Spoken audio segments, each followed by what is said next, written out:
అందరికీ praise the lord. అందరు బాగున్నారా?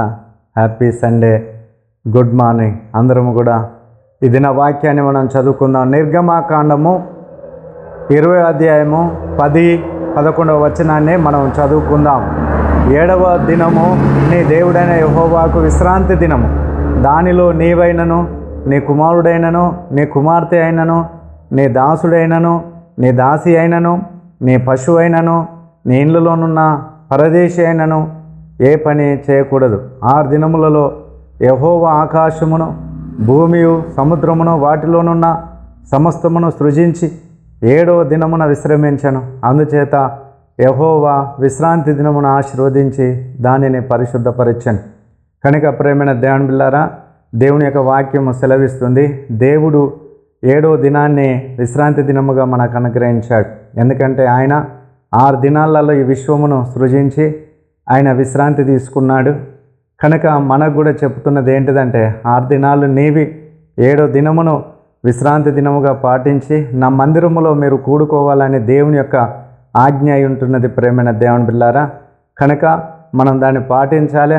ధర్మశాస్త్ర ప్రకారం ఇజ్రాయేలులకు శనివారం విశ్రాంతి దినముగా ఉండేది.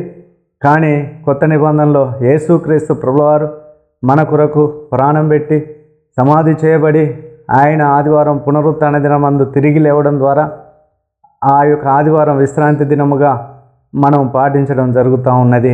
ఎందుకంటే దేవుడు విశ్రాంతి దినమునకు ప్రభు అయి ఉన్నాడు.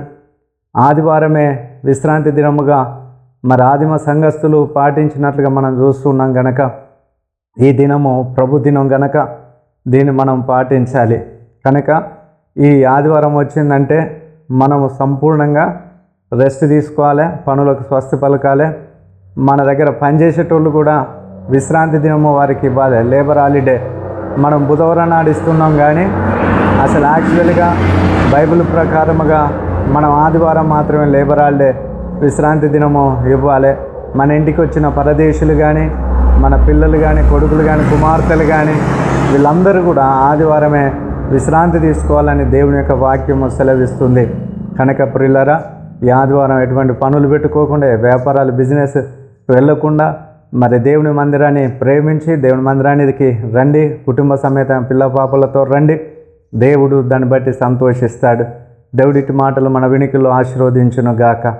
ప్రార్థన చేసుకుందాం. మహోన్నతుడైన దేవా, కృపగలిగిన తండ్రి, ఈ వాక్యాన్ని ప్రతి వినికిల్లో మీరు పదిలపరచండి, నెరవేర్చండి. 7వ దినమును ప్రతి ఒక్కరు విశ్రాంతి దినముగా పాటించుటకు నీ కృపని, ఆదివారం వచ్చిందంటే నాయన అందరూ కుటుంబ సమేతంగా తయారై సన్నిధికి వచ్చి ఆరాధించే భాగ్యం దయచేయమని యేసునామములో ప్రార్థిస్తున్నాము తండ్రి, ఆమేన్. అందరికీ ప్రైజ్ ది లార్డ్. అందరు రండి, మనం దేవుని మందిరములో కలుసుకుందాం, కలిసి ఆరాధించుదాం, కలిసి దేవుని నామాన్ని ఘనపరచుదాం. Praise the lord. అందరికీ వందనాలు.